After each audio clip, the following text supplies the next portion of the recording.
welcome to Community Unitarian Universalist Church online.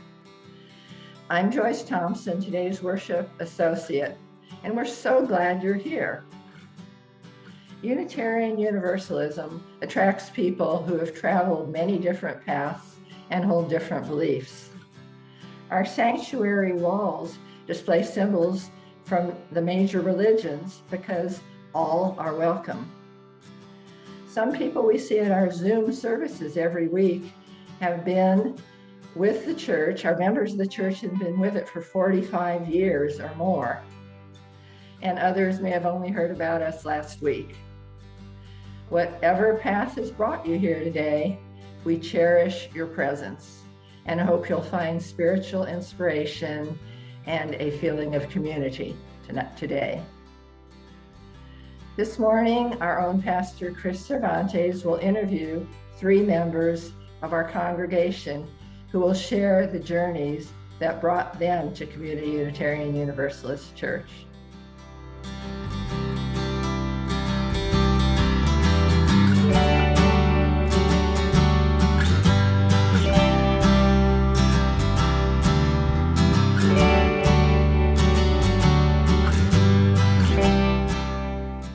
Breath of life, you are in the baby's laugh, in every question that leads us deeper, in the tender words to those in pain.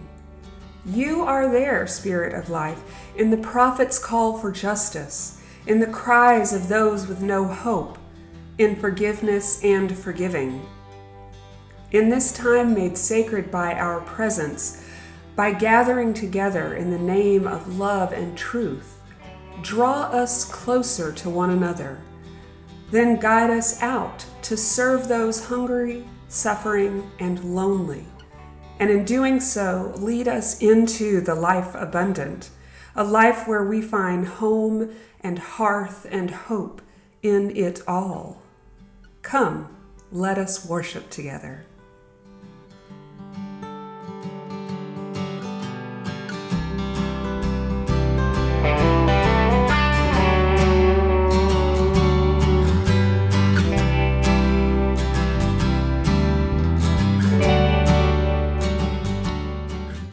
We light this chalice in affirmation and acceptance of one another. Each of us has a piece of the truth, and we need one another to be more whole. May we bring to our gathering an openness to the forces that create and uphold life. May our time together in ritual and celebration renew our spirits, deepen our community, and inspire us to lead lives of wholeness, justice, and joy. We light this chalice for the Spirit of life.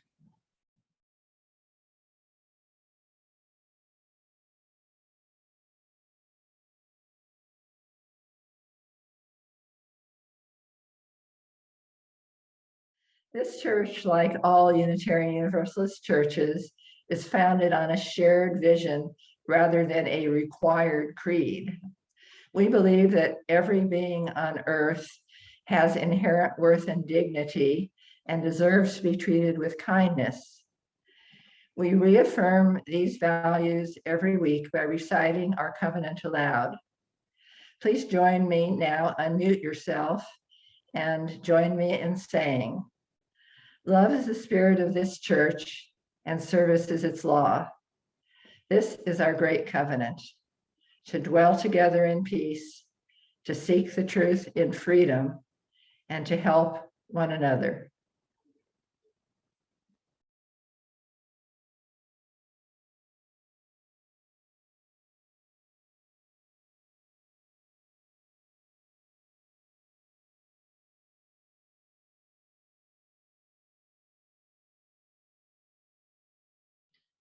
The hymn, Spirit of Life, holds a special place for each of us.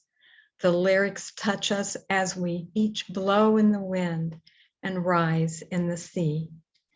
The Spirit of Life can be experienced as God or Goddess, as deity unfolding, as divine comforter. It can be felt as the human spirit, the power of nature, or innate wisdom. Each person finds a meaning that speaks to their own understandings and experience.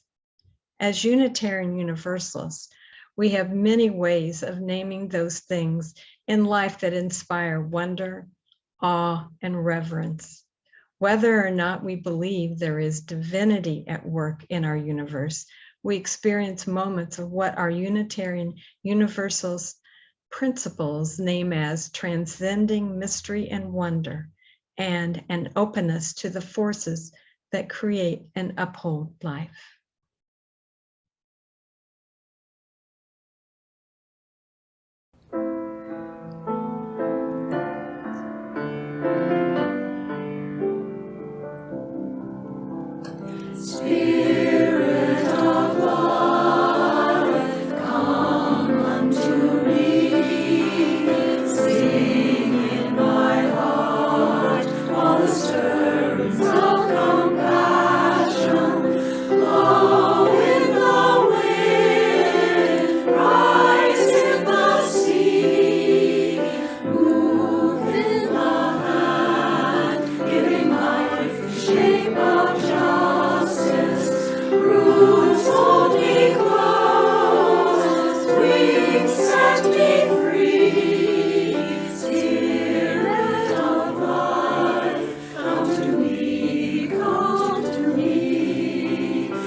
I'm Linda Frank. I'm a longtime member of the church. My husband and I joined right after the Daphnes, which would be about 39 years now. Currently, I am working as acting social action coordinator. I have worked and continue to take care of the archives, and I'm always involved with our memory card. Hi, I'm Angela, and I am involved very intricately in the RE program. I'm on the RE board and I do teach. One of my focuses is with the OWL program, which is Our Whole Lives, which is a whole life experience from birth to death with our sexuality.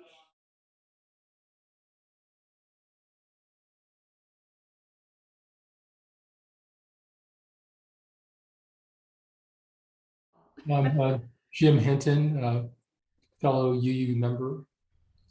And basically, I got introduced to the church by my daughter. There was a family back when we first came to Plano back around 1994, 95, named the Olsons, Tom Olson and his wife. They had a daughter named Joanne, I think her name was, and Joanne and my daughter Leilani were friends, and they're talking about churches to go to, and Joanna suggested to my daughter Leilani that your dad might like UU Church because it's kind of informal and there's not a lot of suits and ties, and they have a great singing group here and bands. So I came and been here ever since. I did not enjoy my short visit with Christianity and parted company. I think I was in the 10 to 12-year-old range and did not return. And one of my coworkers mentioned that they had heard about a Unitarian church that sounded interesting. And one of us needs to go. Why don't you go? So I did, and was fortunate enough to go to First Church when Dwight Brown was talking, and hooked, just hooked. My husband and I married in the church 2 years later, but he had just left, and Marjorie Montgomery married us. And it was funny, I didn't change my name, but she did. Anyway, we subsequently were shipped out to Lubbock for 22 short months. And when we returned, we came to Plano. When I was in college, a friend and I, who were strong proponents of the LGBTQ community at the time, were looking for something that was LGBTQ friendly. And they had heard of something called the UU Church. We were in Podunk, Amarillo, Texas, where we were still having people buried in grain elevators and drugged behind tractors. It was very scary to be even thought about as not completely cis. We floundered into a Unitarian Universalist church after shying away from several other churches. It was a lay-led service. They were in the midst of looking for a leader, and the service was them playing the violin, Moonlight Sonata. And it was just the most moving thing that I had ever known, to realize that spirituality could be something more than just this Godhead person.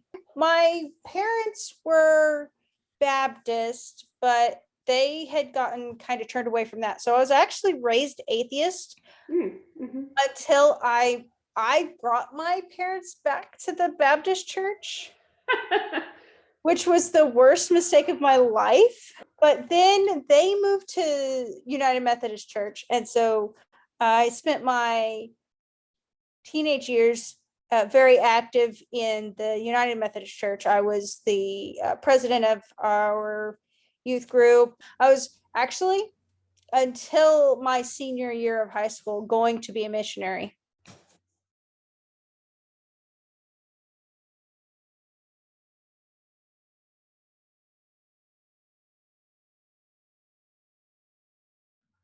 When I moved into the area, I was not going to raise my children out without a church home. So I mentioned, hey, there's this thing called Unitarian Universalism. I've been there a few times. I liked it a lot. It was pretty cool. What do you think? We tried community. It was our first attempt. It was the closest one to our apartment at the time. And I loved it.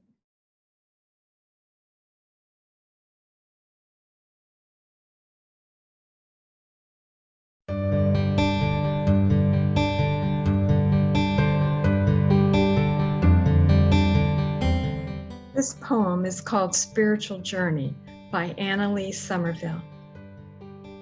Across the mountains, a little house sits in the trees. I'm lost in tranquility as my soul tries to breathe.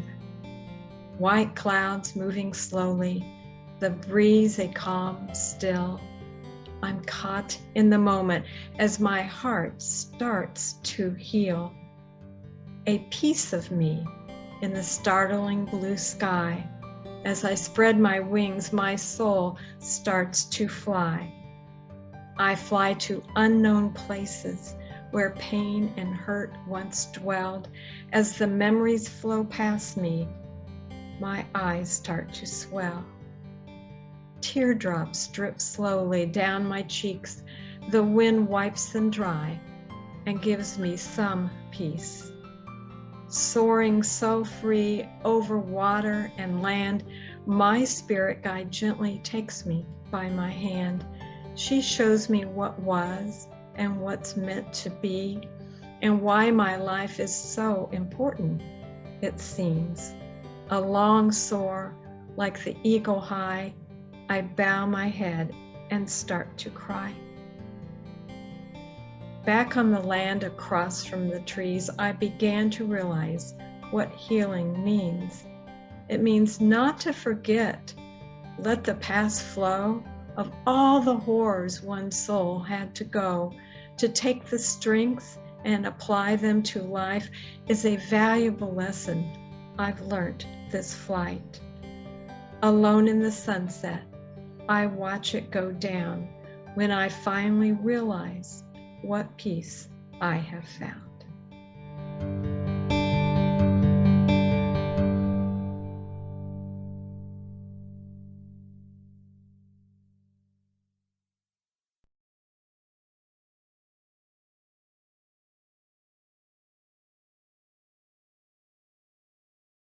I'm a Unitarian Universalist. Nice. That's what I am. Because I really do ascribe to the 7 principles. I really do ascribe to the fact that we find wisdom in all of those 6 sources. I see that in all of them, and the beauty in all of that. And I just think that Unitarian Universalism, it's not perfect, but it's the closest thing. I think I've always been a seeker of truth. I mean, I've always had an interest in metaphysics. Even in high school, I remember reading, there's a book called Lost Horizons. It's about these Tibetan monks up in the mountains that had just unusual things going on. I remember reading the autobiography of a yogi in high school. Later on, and there are different people have kind of influenced me. I remember Shirley MacLaine, the actress and dancer, actually went on her own metaphysical journey and quest. And when I lived in California, I actually went to a couple of her seminars, kind of just looking at reality in a different way. So I've always just had an interest in that, like those kind of things. Even with our own church, we have the metaphysics group that I'm part of, that we kind of explore things beyond just the physical, dense universe. And even now, my wife and I were part of a metaphysics group that we're actually part of back in California. She's on the internet, so she has people from Turkey and in France in meetings, and really just evolved spiritual being. And so we're still with her years later. I think there's more than just this physical dense world, obviously. It's interesting because it continues to evolve. I always used humanist as a term that covers a lot of bases. But I discover, as a longtime member, you are exposed to various points of view. And you know the people over a period of time to get to know them, how they live, what they say they believe. And you learn from them, and you pick up from them the positive aspects of their point of view. A good example, I have now 2 friends that are Buddhists. And Betty has taught me the value of inner peace and tranquility. She doesn't say a word. She teaches by example. She's a beautiful example. This church is the only church I've really been involved in, obviously. And I don't know what is just me and what is the church at this point. We've all merged, if you will.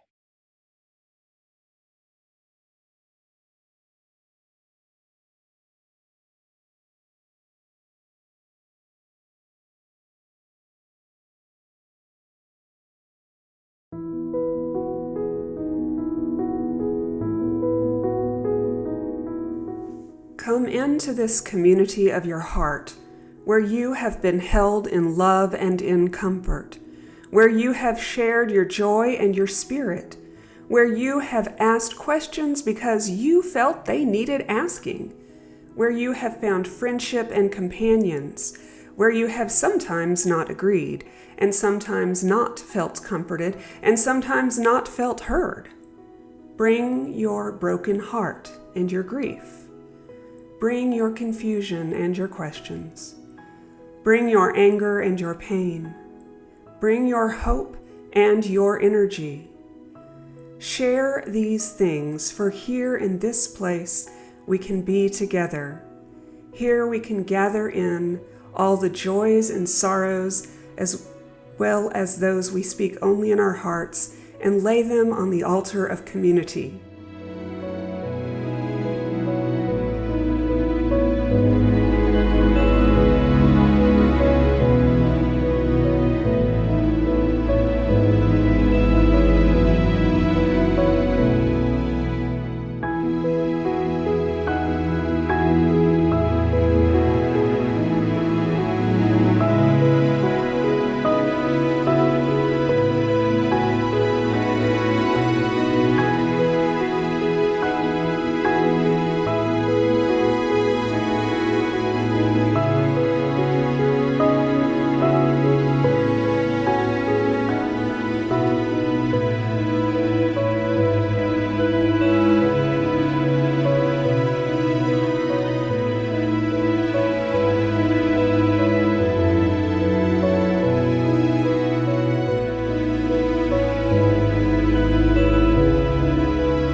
So, hope.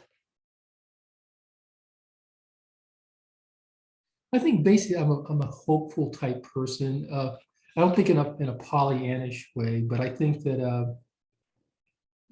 a line from either King or upon they said, the arc bends toward justice. I think it goes up and down. I mean, I don't think it's a smooth curve toward better and better. I think there's ups and downs. I think that sometimes we listen to our darker angels sometimes and kind of just go down. And so I think it's kind of a rocky road. I think it kind of bends upward a little bit, but there can be steps forward and step backwards. I mean, that's the way it is. That's the struggle, and still have to fight for things. I think that there's always a really understanding the truth. I think that's kind of in general. I don't necessarily believe that science will lead us to hope, because I think that sometimes science can be used in a lot of wrong ways or ways that are damaging to the planet and the people. And I think our marketing interests here in this country tend to push profit over health and things like that, and wholeness. But I think that things gradually become unveiled. I think there's truth about nutrition. There's truth about how we use the Earth's resources. I think the truth kind of will come out. I mean, eventually, and I think that hopefully we'll benefit from that enlightenment, and that keeps me hopeful. I think in this year right now, truth is kind of I think people kind of like ignore it. I mean, that's kind of I just find that interesting that people can actually ignore things. I mean, I mean, when I'm in my medical practice, I kind of ask almost all my patients that are adults, I mean, have you taken something as simple as the COVID vaccine? It's meant to be a very innocent question. I'm not trying to judge you, and most people have, but the people that don't, I mean, it's interesting to hear what they have to say. Some people think there needs to be more research, which, and this is one of my patients said, I said, but I said, dude, you're in the military, you got vaccines without even asking you. So how you're asking for little minutiae detail like that, and it's amazing how people just resist. I think the truth of what's going on. I mean, doubting that there's even COVID deaths, and people actually kind of question it. I mean, and but I think like I guess one of our groups talking about how you still have to approach these people with love. You can't really You have to kind of show compassion to them, because obviously if you start accusing, they become entrenched in their position and Yeah. less likely to buzz. So you kind of have to at least show some compassion. And I had one guy today actually, I think he had COVID. He said, I'm really looking at getting a vaccine, and I trust that he does. So you have to put them with love, and you can't browbeat people with it.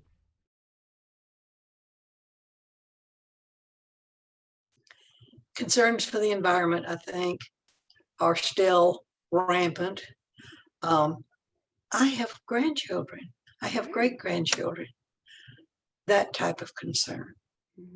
So little hopes, I will grab at anything that sounds slightly hopeful, like the goals for electric cars, that sort of thing. So you go looking for hope. I must, yes. I think ultimately I'm an optimist. Maybe I read hope into a lot of things. Maybe I am reading hope or seeing the bright side and ignoring the rest. I don't know.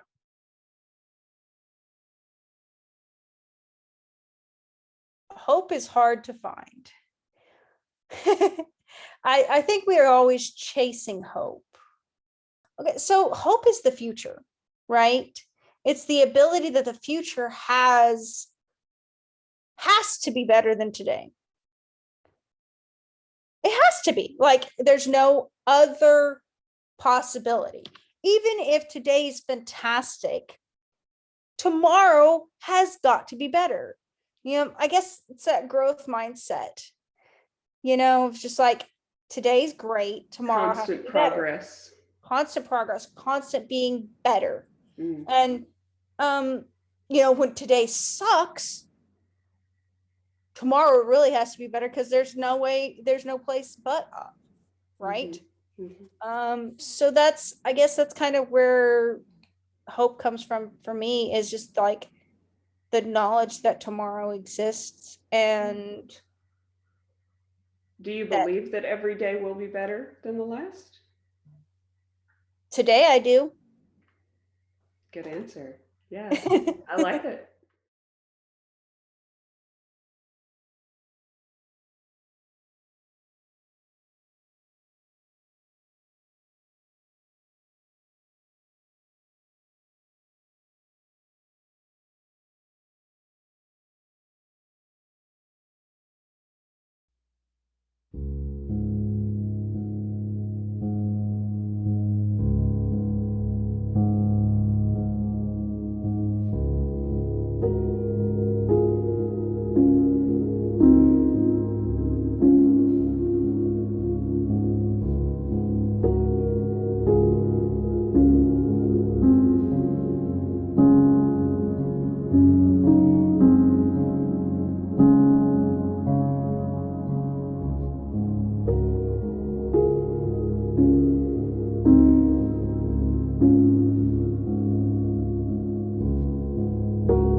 My husband and I were extremely close.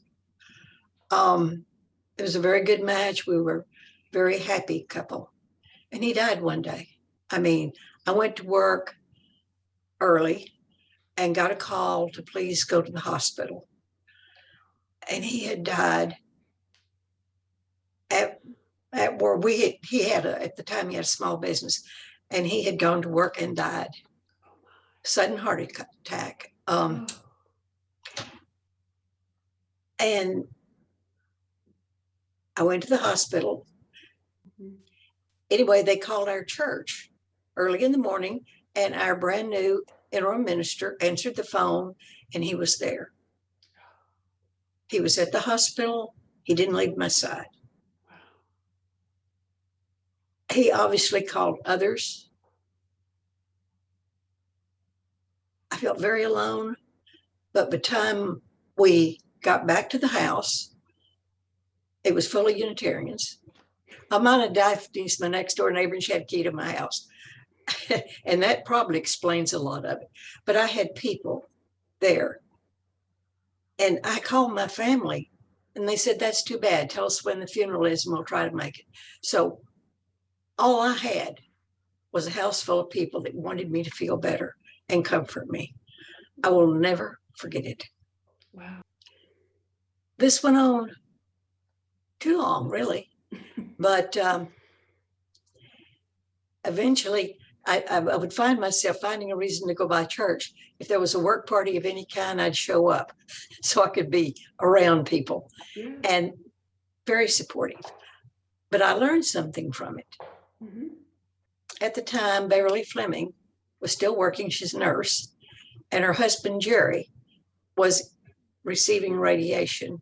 So he needed transportation. And he greatly enjoyed it. And I enjoyed it even more. Mm-hmm. Being useful and helping someone is good for you. You get more out of it than you give. I've always known that. Mm-hmm. And Jerry taught me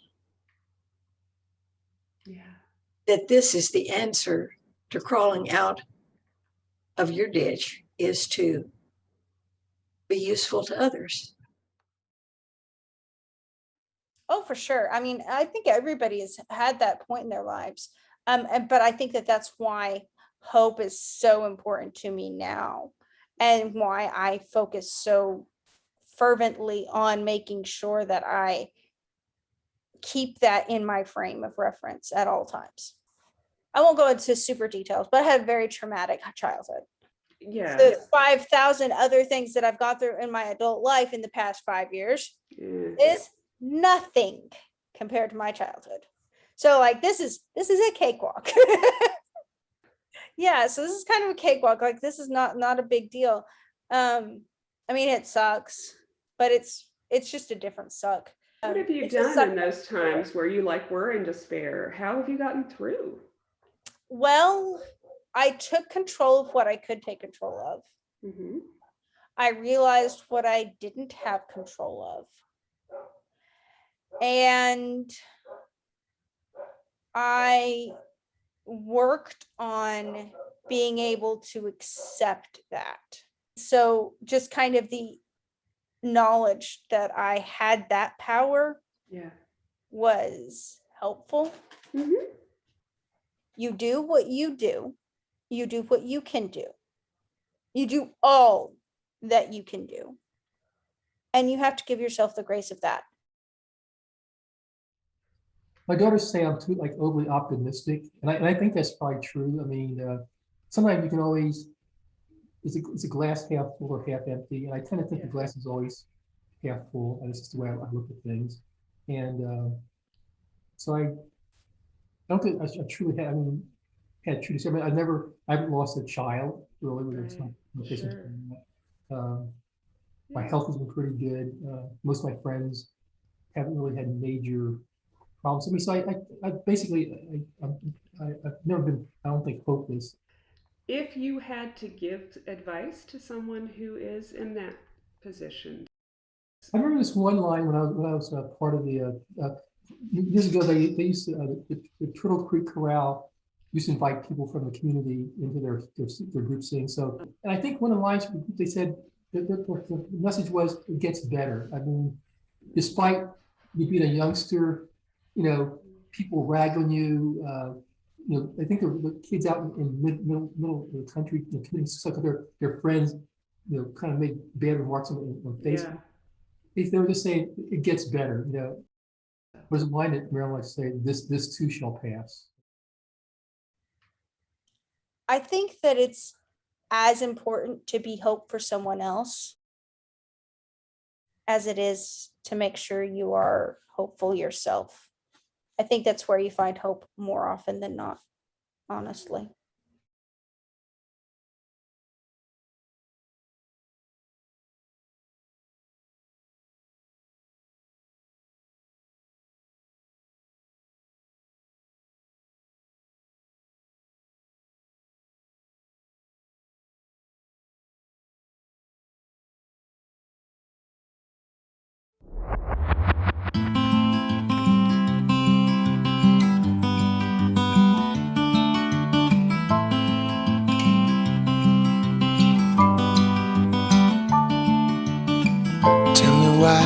Grass was greener years ago. I swear it used to grow here, but no more here. Tell me why on this hill all the birds they used to come to fly here come to die here. And tell me why I need to know. Sometimes I wish I didn't have to know. All you shown me.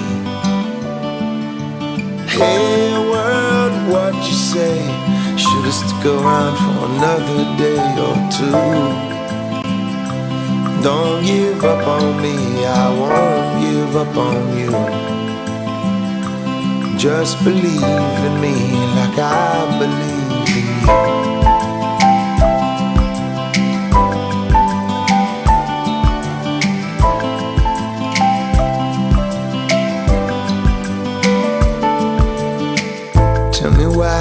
On the corner, all the kids that used to come to run here load their guns here. And tell me why it's okay to kill in the name of the gods we pray. Tell me who said it's okay to die in the name of the lies we say. Tell me why there's child soldiers. Tell me why they close the borders. Tell me how to fight disease. And tell me now, won't you please? The only thing I wanna do is to be in the arms of someone who believes in me like I believe in you. And I say, hey world, what you say? Should've stuck around for another day. Hey world, what you say? Should've stuck around for another day. Hey world, what you say? Should've stuck around for another day or two. Don't give up on me, I won't give up. And I try. I try for you. Don't give up on me. And I cry. I cry for you. Just believe in me like I believe. Hey world, what you say? Hey world, what you say? Hey world, what you say? Should've stuck around for another day. Hey world, what you say? Should've stuck around for another day or two. Don't give up on me, I won't give up on you. Just believe in me like I believe in you. Don't give up on me. Hey world, what you say? Hey world, what you say? Hey world, what you say? Hey world, what you say?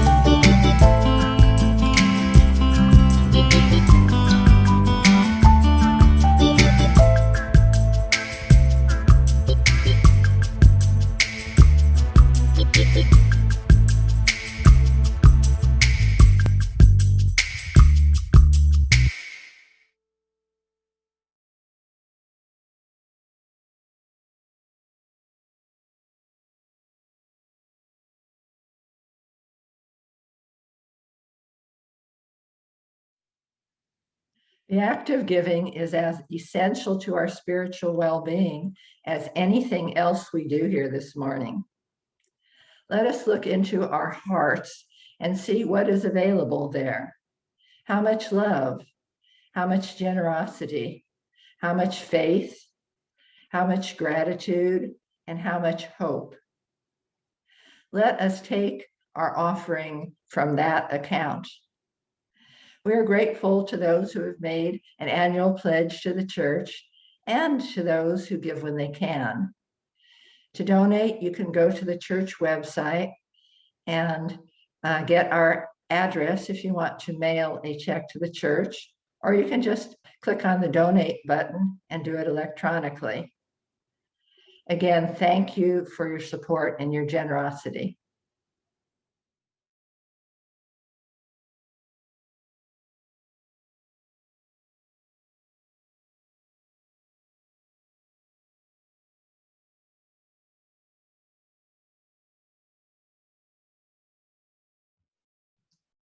We give thanks for this time together, for the courage it takes to show up, for our willingness to share, to listen attentively, and to hold one another in trust and goodwill. Thanks for our desire to grow spiritually and learn from one another. Spirit of life, be with us in our parting and in our return. Be with us now and always. We extinguish this flame, but not the light of truth, the warmth of community, or the fire of commitment. These we carry in our hearts until we are together again.